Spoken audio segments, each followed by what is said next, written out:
Hello, ছোট সাইজের flat interior design কিংবা সাজানোর ক্ষেত্রে আসলে আপনারা এই ব্যাপারগুলো খেয়াল রাখতে পারেন। দেখেন, আমরা অনেক সময় যখন ফ্ল্যাট পারচেজ করি তখন আর্থিক কারণে হোক বা অন্যান্য লোকেশন এরিয়া বা অন্যান্য যে কোনো কারণেই হোক আমাদেরকে অনেক সময় ছোট সাইজের ফ্ল্যাট আসলে পারচেজ করতে হয়। তো যখন জায়গাটা ছোট সেক্ষেত্রে আপনি যদি পরিকল্পনা ওয়াইজ কিছু টেকনিক্যাল টার্মগুলো ফলো রেখে কাজগুলো করেন তাহলে অবশ্যই আপনি আপনার ছোট সাইজের ফ্ল্যাটটাকেও খুব সুন্দরভাবে পরিপাটি করে রাখতে পারবেন। তো যে ব্যাপারগুলো হলো এক নাম্বার হচ্ছে আপনার মিনিমাল সাইজের আসবাবপত্র নির্বাচন। দেখেন, আপনার ফ্ল্যাটের সাইজ অনুযায়ী কিন্তু আসলে আপনাকে ফার্নিচার নির্বাচন করতে হবে। অনেকে এই ক্ষেত্রে কিন্তু ভুল করেন যে আসলে খুব বাল্ক সাইজের একটা ক্যাবিনেট বেডরুমে ঢুকিয়ে ফেলেন, কিংবা খুব বড় সাইজের একটা ড্রেসিং টেবিল আসলে আপনি ইউজ করতে চান। ব্যাপারটা কিন্তু তা না। আপনি অবশ্যই আপনার রুমের সাইজ অনুযায়ী এবং ফ্ল্যাটের সাইজ অনুযায়ী কিন্তু প্রত্যেকটা ফার্নিচার প্লেসমেন্ট করতে হবে। সেক্ষেত্রে আপনি অবশ্যই যেন একটা মিনিমাল সাইজের ফার্নিচার প্লেসমেন্ট করতে পারেন সেদিকে খেয়াল রাখবেন। দ্বিতীয় পয়েন্টটা হচ্ছে স্থান সংরক্ষণে মডুলার ফার্নিচার ব্যবহার।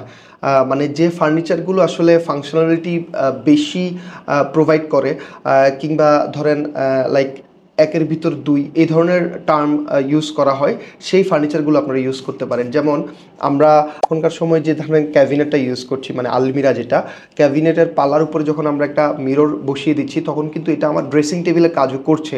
সেক্ষেত্রে এই যে ড্রেসিং এর জন্য যে আলাদা ড্রেসিং টেবিল বা পোর্শনটা, সেটা কিন্তু আপনার লাগছে না।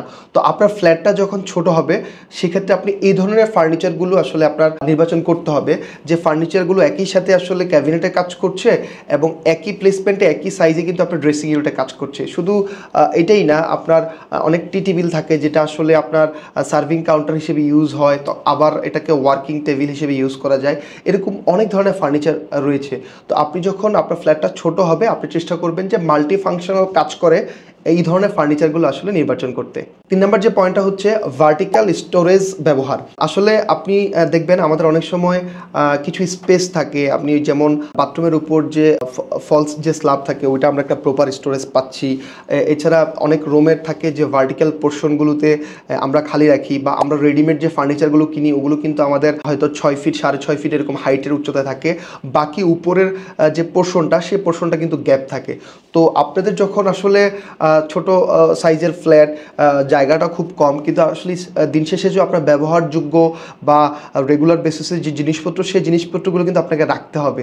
তো সেজন্য আপনি এই যে উপরে যে গ্যাপের স্টোরেজগুলো সেগুলো কিন্তু আপনি এই গ্যাপটাকে ফিল আপ করে একটা ক্যাবিনেট করে নিতে পারেন, কিংবা আলাদা স্টোরেজ ক্রিয়েট করতে পারেন, যেহেতু আপনার জায়গাগুলো আসলে পুরোপুরি কাজে লেগে যায়।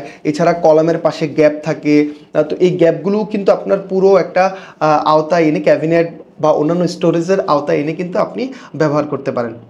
সর্বশেষ যে পয়েন্টটা এবং সবচেয়ে গুরুত্বপূর্ণ, আলো এবং রঙের সমন্বয়। দেখেন, একটা আলোর ক্ষেত্রে হচ্ছে আপনি ফ্ল্যাটের প্রাকৃতিক আলো এবং আপনি আপনার ফ্ল্যাটে যে ধরনের আর্টিফিশিয়াল লাইটগুলো, টিউব লাইট হতে পারে, প্যান্ডেন্ট লাইট হতে পারে, বাকেট লাইট হতে পারে, বা অন্যান্য যে কোনো ডেকোরেটিভ লাইট হতে পারে, আপনার প্রাকৃতিক আলো এবং এই আর্টিফিশিয়াল আলোর কিন্তু আপনার সমন্বয় করতে হবে। আপনি আলোর জন্য কিন্তু আপনি ওই ফ্ল্যাটটাতে থাকতে স্বাচ্ছন্দ্য বোধ করবেন, এবং আপনি যতটুকু সাজিয়ে রেখেছেন ফার্নিচারগুলো ওগুলো দেখতেও কিন্তু ভালো লাগবে। আর বিশেষ করে রঙের যে ব্যাপারটা, রঙে অবশ্যই আপনি খুব ইজিবিজি রং করা যাবে না, বা আপনি আপনার মনের মতো ব্যাপারটা এরকমও না।